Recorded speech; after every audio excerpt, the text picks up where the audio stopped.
तो आज फिर एक बार स्वागत है जानवी इस कार्यक्रम में, चिल्ड्रन स्पेशल में। और जैसे कि पिछले कुछ दिनों से आप बहुत सारे सवाल पूछ रहे हैं, बहुत सारे पॉइंट्स पे डिस्कशंस कर रहे हैं, बच्चों के करियर को लेकर, बहुत सारी चीज़ों को लेकर आप बात करना चाह रहे हैं।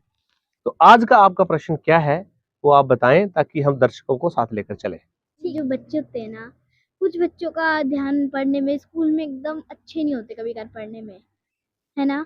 तो क्या उनका टाइम टेबल नहीं बना? और हमें जैसे जो हमारी स्टडीज होती हैं वो हमें कितनी देर मैक्सिमम कितने घंटे करनी होती है, कितनी देर देखिए, कर सकते हैं? जो आपने सवाल किया कि जिन बच्चों का टाइम टेबल नहीं बना है या जो, देखिए जब उनके पास एक गोल नहीं है, जब उनका कोई टारगेट नहीं है, लक्ष्य नहीं है, तो इसका मतलब वो लापरवाह है। वो ऐसा नहीं पढ़ना नहीं चाहते, पढ़ना चाहते हैं, पर उनको उनको ये पता ही नहीं कि उनको जाना कहाँ है। इसलिए वो उसको अभी हल्के में लेकर चल रहे हैं। उनको लगता है चल ठीक है, क्या है, देख लेंगे, ऐसा होगा वह होगा, है ना, पास हो जाऊंगा, फिर देखेंगे, कुछ करेंगे। या तो वो अभी सीरियस नहीं है। जब वो थोड़े बच्चे बड़े हो जाएंगे, 10th में चले जाएंगे, तब उनको जब एक सब्जेक्ट चुनना होगा, रियलाइज होगा तब उनको। उनको रियलाइज होगा कि अब वो क्या करें। तब वो फिर क्या देखा देखी, कभी कोई कॉमर्स रख लेगा, किसी को देख के आर्ट्स रख लेगा, किसी को साइंस देख रख लेगा। तो नॉर्मली वो क्या होगा, जिस रास्ते पे उनको कोई ले जा रहा है उस रास्ते पे वो चलते जाएंगे। फिर वो बाद में ग्रेजुएशन कर लेंगे, फिर सोचेंगे यार अब क्या करूं, फिर किसी नौकरी के लिए अप्लाई कर देंगे, फिर वो किसी मल्टीटास्क वर्कर की नौकरी निकल रही होगी उसमें चले जाएंगे, फिर कोई छोटा मोटा ऐसा नौकरी मिल रहा होगा उसमें चले जाएंगे, किसी फैक्ट्री में चले जाएंगे। तो ये गोल जो सेट करने वाले बच्चे हैं ना, वो 5 से 10% होते हैं। कितने घंटे पढ़ना चाहिए हमें वैसे? स्टडी जो होती है जैसे लगातार, तो आप मैक्सिमम मेरे हिसाब से 5 घंटे की 4 घंटे, चार देखिए, पाँच अगर आप घंटे स्कूल में पढ़ते हैं तो स्कूल के बाद में आपको कम से कम भी हर सब्जेक्ट के लिए, जितने भी आपके सब्जेक्ट हैं, 45 मिनट से 1 घंटा अपने घर में देना ही चाहिए।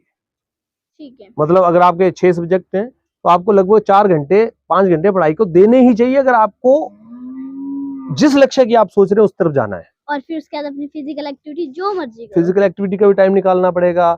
आजकल के बच्चों को तो टाइम कम है, क्योंकि वो होमवर्क के चक्कर में बहुत सारे मोबाइल्स के बीच में टाइम खराब कर देते हैं। बड़े सारे चैलेंजेस हैं। तो मतलब बहुत सारे चीजें हैं जिन पे बच्चे जो है वो अपने टाइम टेबल को सेट करके उस पर चल सकते हैं। आजकल तो अगर आपको मोबाइल से डिस्ट्रैक्शन होती है उसके लिए बहुत सारे ऐप्स आ गए हैं। हाँ, कि आप उनको कर लो, आप बिल्कुल अच्छे होते हैं वो ऐप्स। आप उससे भी अपने आप को हटा सकते हैं मोबाइल से डिस्ट्रैक्ट होने के लिए। बेटा जिसका गोल होता है ना जिंदगी में, वो डिस्ट्रैक्ट नहीं वो होता वो कभी। कभी डिस्ट्रैक्ट नहीं होता। जिस आदमी को पता है कि मुझे अपनी गाड़ी ले जाकर दिल्ली जाना है और मुझे दिल्ली तक पहुंचना है, तो वो रास्ते में छोटी मोटी चीजों पे फोकस नहीं करता। उसको पता है उसको दिल्ली जाना है, तो वो दिल्ली पे फोकस करता है। तो जब आपका लक्ष्य मजबूत नहीं है ना, तो आप डिस्ट्रैक्ट हो जाएंगे। जब आपका लक्ष्य मजबूत है तो फिर आपको कोई फर्क नहीं पड़ता क्या बाधाएं आ रही हैं, क्या दिक्कतें आ रही हैं। आपको पता है कि मुझे वहां पहुंचना है, तो मतलब पहुंचना है। तो डिस्ट्रैक्शन तभी होती है जब आपका गोल नहीं होता है, जब आपके पास जिंदगी में कुछ करने की चाहत नहीं होती है। जब चाहत होती है तो डिस्ट्रैक्शन होने का सवाल ही नहीं बनता। अगर आपको क्लियर पता है कि मुझे ये बनना है, तो फिर आपको कोई नहीं रोक सकता। रोकेगा तभी कोई जब आपको क्लियर नहीं है कि मुझे क्या करना है। ठीक है, ठीक है। तो चलिए जी, जानवी ने आज की इस प्रश्न में आपसे बात की। और अगर आपको अच्छा लगे तो जरूर इसको लाइक कीजिए, शेयर कीजिए, आपने सब्सक्राइब कीजिए और हमारे बेल चैनल को आइकन भी जरूर सब्सक्राइब कीजिए। दबाइए। और अगर आपको लगे आपका कोई सवाल है तो आप लिखिए कमेंट बॉक्स में। उन सवालों पे हम जवाब देंगे, आपका नाम लेकर उस सवाल को पढ़ेंगे भी और उस सवाल का जवाब भी देने का प्रयास करेंगे। Thank you very much.